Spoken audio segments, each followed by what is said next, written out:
Hello दोस्तों, आज के इस वीडियो के माध्यम से एक बार पुनः आपके साथ आ चुका हूं।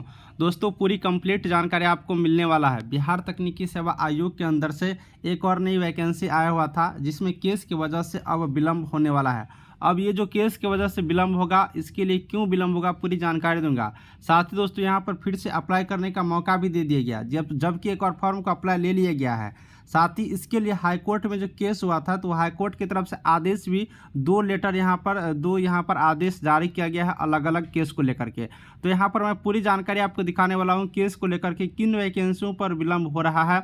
और यह वैकेंसी बुरी तरह से कहेंगे तो एक रूप से फंस भी गया है, क्योंकि अब हाईकोर्ट के अंदर आ चुके हैं और हाईकोर्ट का जो आदेश है वह आप लोग देख ही लेंगे इस वीडियो के माध्यम से। तो चलिए लेट नहीं करूँगा, पूरी जानकारी ऑफिशियल नोटिस पर चलते हैं और वहां से शुरू करते हैं और अंत तक देखते हैं। साथियों, अगर आप लोग चैनल पर पहली बार आए हो और बिहार तकनीकी सेवा आयोग से रिलेटेड हर एक जानकारी चाहिए तो सब्सक्राइब करिएगा चैनल को। आपको सबसे पहले मैं न्यूज़ एक एक पॉइंट को क्लियर करके दूंगा। चलिए नोटिस पर चलते हैं। साथियों, ये नोटिस देख सकते हैं आप लोग, 19/5/2023 को जारी किया गया है बिहार तकनीकी सेवा आयोग पटना की तरफ से। विज्ञापन संख्या 5/2023 फार्मासिस्ट पोस्टों के लिए वैकेंसी जो निकाले गए हैं उसी के लिए आवश्यक सूचना यहाँ पर जारी किया गया है। दोस्तों, इस वैकेंसी का बात करेगा तो करीब 3-4 बार इनके लिए पोर्टल अभी तक ऑनलाइन अप्लाई के लिए खुल चुका है, लेकिन एक बार और अप्लाई होगा। पूरी केस वाला मैटर दिखाऊंगा, किस तरह से वैकेंसी फंस रहा है धीरे धीरे, वो भी दिखाऊंगा। इसमें आप लोग ध्यान से अगर आप लोग यहाँ पर देखेंगे तो क्लियर पता चलेगा। माननीय उच्च न्यायालय द्वारा CWJC नंबर 1672/2023 में 1672/2023 में याद रखेंगे, दिनांक 13/4/2023 को पारित आदेश एवं CWJC नंबर 7437/2023 में दिनांक 17/5/2023 को पारित अंतरिम आदेश के अनुपालन हेतु विज्ञापन संख्या 5/2023 फार्मासिस्ट के अंतर्गत ऑनलाइन आवेदन के सॉफ्टवेयर में संशोधन की आवश्यकता है। सॉफ्टवेयर संशोधन के पश्चात ऑनलाइन आवेदन पत्र प्राप्त करने हेतु 15 दिनों हेतु पोर्टल खोला जाएगा। उक्त तकनीकी संशोधन के पश्चात ऑनलाइन आवेदन प्राप्त करने हेतु तिथि अलग से संसूचित की जाएगी।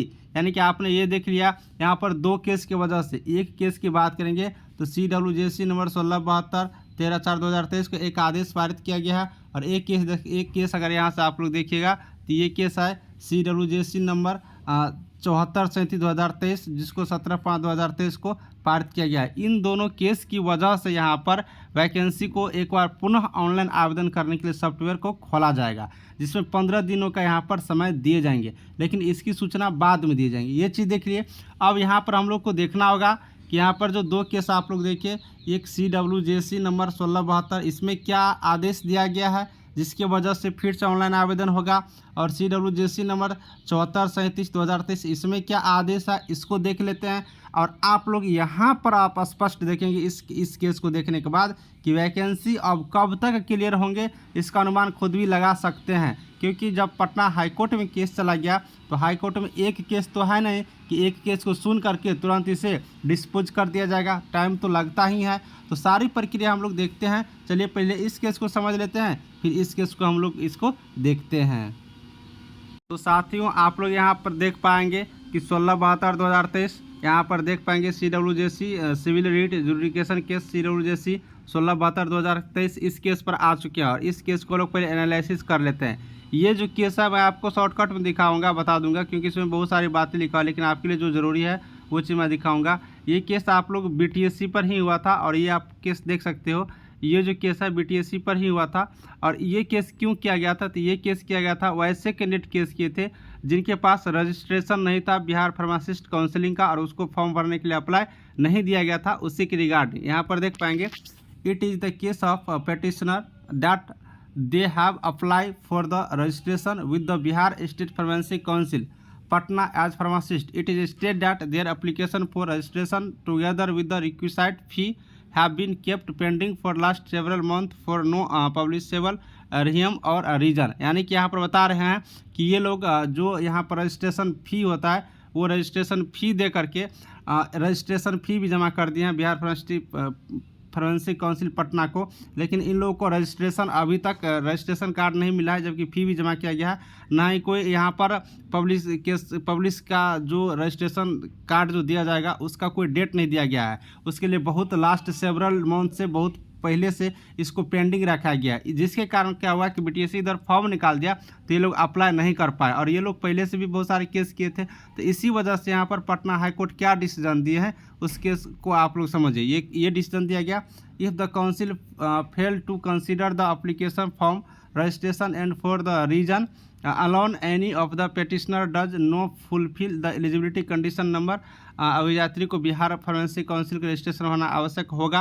The Bihar technical service commission shall have no option but to accept all such application from the candidate who registration with the council has not been finalized for no fault on his part। यानी कह रहे हैं कि ये candidate अगर registration उनके पास नहीं हो सका इस समय से बिहार फार्मेसी काउंसिल में, तो उन सारे कैंडिडेटों को भी बीटीएससी इस फॉर्म को भरवाएं और बाद में वो लोग रजिस्ट्रेशन जब कर लेंगे तो आपको यहाँ पर डॉक्यूमेंट जमा कर देंगे। तो इन लोगों के लिए केस क्या था, तो ये लोग केस जीत गया है। और यहाँ पर आप लोग देख सकते हैं ये भी कहा है कि duly registered within a period of 2 weeks from today. और यहाँ पर बिहार फार्मेसी काउंसिल को भी यहाँ पर नोटिस दिया गया कि 2 वीक के अंदर आप इस रजिस्ट्रेशन का जो कार्य है उसको समाप्त कर लीजिए। तो यानी कि ये लोग रजिस्ट्रेशन को लेकर केस किया था, तो रजिस्ट्रेशन के लेकर के ये लोग केस जीत चुके हैं और ये लोग को यहाँ पर फॉर्म भरने का मौका दिया गया। तो मौका जब दिया गया तो टाइम तो चाहिए, तो इस वजह से भी केस को यहाँ पर फॉर्म भरने के लिए टाइम को बढ़ाया गया और इस केस को यहाँ पर डिस्पोज कर दिया गया। डिस्पोज यानी कि इस केस को यहाँ पर समाप्त कर दिया गया रजिस्ट्रेशन को लेकर के। तो एक मैटर आपने समझ गया, और दूसरी मैटर जिस वजह से अभी वैकेंसी बुरी तरह से कहिएगा तो फंस चुका है उसको देख लेते हैं। तो दूसरी केस अगर आप लोग यहाँ पर देखेंगे तो 74/37/2023 जो केस आपको दिखाए थे इस वजह से भी यहाँ पर रुका हुआ है। तो इसमें क्या है कि मैं मैटर आपको बता देता हूँ, फिर मैं आपको हाईकोर्ट का क्या डिसीजन आया है वो चीज़ मैं दिखाऊंगा। इसमें ये बता रहे हैं कि बहुत ऐसे कैंडिडेट है, ठीक है, वैसे कैंडिडेट यहाँ पर आपको मैं दिखा देता हूँ कि जो कैंडिडेट बी फार्मा का क्वालिफिकेशन रखे हैं उसे अप्लाई करने का मौका नहीं दिया गया है, सिर्फ डी फार्मा वाले कैंडिडेटों का अप्लाई करने का मौका दिया गया है। तो यहाँ पर क्या किया है कि बी फार्मा के जो भी कैंडिडेट है वो यहाँ पर पटना हाई कोर्ट में अपना केस दर्ज किया है और ये लोग सुप्रीम कोर्ट में भी केस दर्ज किया था। जब पटना हाई कोर्ट में केस दर्ज किया और सुप्रीम कोर्ट में भी केस दर्ज किया तो पटना हाई कोर्ट की तरफ से एक डिसीजन आ जाता है और ये डिसीजन क्या होता है वो आपको मैं दिखा देता हूँ। ये हायर क्वालिफिकेशन को लेकर के था, ठीक है ना। तो यहाँ पर आपको मैं डायरेक्ट उस पॉइंट पर लेकर चलता हूँ जो यहाँ पर कोर्ट यहाँ पर डिसीजन दिया है। यहाँ पर आप लोग देख पाइएगा, यहाँ से मैं आपको दे देता हूँ, हाँ यहाँ से देखिएगा।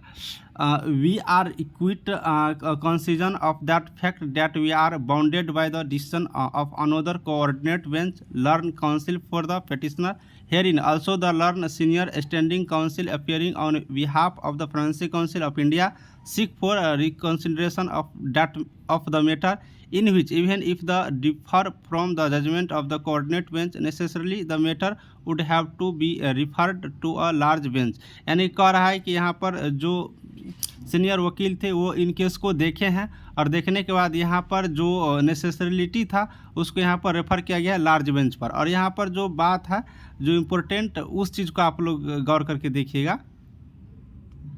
ये लिखा हुआ है कि if the above circumstance we are of the opinion that, यानी कि ऊपर में जो भी सर्कमटेंस था उसके अनुसार ओपिनियन दे रहे हैं यहाँ पर पटना हाई कोर्ट। और ओपिनियन क्या दिए हैं उस चीज़ को देख लीजिए। There can not be expeditious resolution of the controversy at this point, यानी कि अभी जो इस समय में इस जो बी फार्मा और डी फार्मा का केस है इसको रिसोल्यूशन करना यहाँ पर उचित नहीं है, संभव नहीं है। Hence going down the direction issue by the honourable supreme court, और सुप्रीम कोर्ट के दिशा निर्देश के अनुसार we direct the state government to extend the time of submission of application form to 1/6/2023। और यहाँ पर ये कह रहे हैं कि इस समय इस फॉर्म को रिसोल्यूशन निकालना संभव नहीं है। और जो सुप्रीम कोर्ट यहाँ पर जो direction issue by the honourable supreme court, जो सुप्रीम कोर्ट यहाँ पर जो डायरेक्शन दिए हैं उस डायरेक्शन के अकॉर्डिंग स्टेट गवर्नमेंट को हम आदेश देते हैं कि submission of the application form भरने की तिथि को 1/6/2023 तक किया जाए। इसीलिए दोस्तों आपने देखा 19/5 को लेटर निकाला था कि 15 दिन के लिए फॉर्म भराया जाएगा। तो 15 दिन कब तक होंगे, 1/6 तक होगा। तो 1/6 तक यहाँ पर आदेश भी पटना हाईकोर्ट की तरफ से दिया गया था, आप लोग देख पाएंगे। साथ ही यहाँ पर यह भी लिखा है the application of the petition herein also the intervenors who are graduate have to be accepted by the state government, और जो ग्रेजुएट कैंडिडेट है उसका फॉर्म को यहाँ पर एक्सेप्ट किया जाए, ठीक है, यानी कि ग्रेजुएट वाले कैंडिडेट को भी एक्सेप्ट करना है। The state government shall ensure that if online application are instead the necessary changes shall be made to the portal enabling such application also to apply for the selection process. यानी कि ये भी कह रहे हैं कि अगर स्टेट गवर्नमेंट को अगर फॉर्म भरने में किसी प्रकार की दिक्कत हो रहा है तो change shall be made to the portal, यानी कि पोर्टल में कुछ चेंज कीजिए, वेबसाइट में पोर्टल में कुछ चेंज करिए जिससे कि सारे कैंडिडेट एप्लीकेशन को अप्लाई यहाँ पर सिलेक्शन प्रोसेस के लिए कर सकते हैं। इसीलिए आपने दोस्तों उस नोटिफिकेशन में देखा कि तकनीकी खामियों के कारण पोर्टल में कुछ चेंजेस करना है, इसीलिए डेट को बढ़ाया जाता है, आपने देख लिया। तो यहाँ पर हाई कोर्ट का ही निर्देश आ चुका है कि 15 दिन के लिए फिर फॉर्म को अप्लाई करने के लिए डेट बढ़ाया जाए। अगर सॉफ्टवेयर में कुछ दिक्कतें आ रही तो उसको चेंज किया जाए, उन्हीं सब चीज़ को चेंज करने के लेकर के यहाँ पर आदेश दिया गया है। तो आपने यहाँ पर कैलकुलेशन बिल्कुल रूप से समझ पाए होंगे। और यहाँ पर जो इम्पोर्टेंट है वो यहाँ पर देख लीजिए, वैकेंसी फंसने वाला पॉइंट।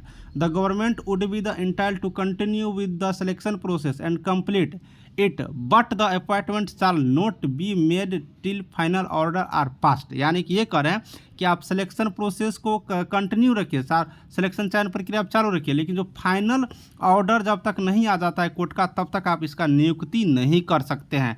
यानी कि सिलेक्शन अगर हो भी जाता है सारे कैंडिडेट का और जब तक हाई कोर्ट इधर से परमिशन उसका आदेश नहीं आ जाता उस आदेश के अकॉर्डिंग ही आपको नियुक्ति करना है। तो यानी कि हाई कोर्ट में वैकेंसी है, सॉरी हाई कोर्ट में अब ये केस पड़ा हुआ है, तो हाई कोर्ट जितना जल्दी सुनेगा उतना ही जल्दी इसके आगे की प्रक्रिया होगा। लेकिन प्रक्रिया तो चालू रहेगा, बीटीएससी प्रक्रिया तो चालू करेंगे, कंटिन्यू तो रखेंगे, लेकिन यहाँ पर फाइनल रिजल्ट यहाँ पर प्रकाशित नहीं कर पाएंगे जब तक यहाँ पर नियुक्ति नहीं कर पाएंगे, जब तक कि पटना हाई कोर्ट का आदेश नहीं आ जाता। अगर पटना हाई कोर्ट में की तरफ से जो आदेश आएंगे उस आदेश का पुनः पालन करना होगा। तो एक तरह से कहेंगे कि यहाँ पर वैकेंसी में थोड़ा सा विलंब बिल्कुल रूप से होगा, निश्चित रूप से। तो यहाँ पर देख लिया। तो दोस्तों यहाँ पर दोनों का क्लियर है, ग्रेजुएट वाले को भी अप्लाई करने के यहाँ पर दिया गया, जिसके लिए यहाँ पर फॉर्म सबमिट करने के लिए एप्लीकेशन को यहाँ पर पुनः खोला जाएगा। कब तक खोले जाएंगे? 15 दिन का टाइम था, लेकिन 1/6 तक भी आवेदन करने का मौका था, लेकिन उसको भी यहाँ पर नहीं हो पाया। अब तो यहाँ पर लगभग आज 10/6 हो गया। तो अब उम्मीद रखते हैं कि नेक्स्ट वीक में, यानी कि अगला जो सोमवार है उस वीक में आ जाने का।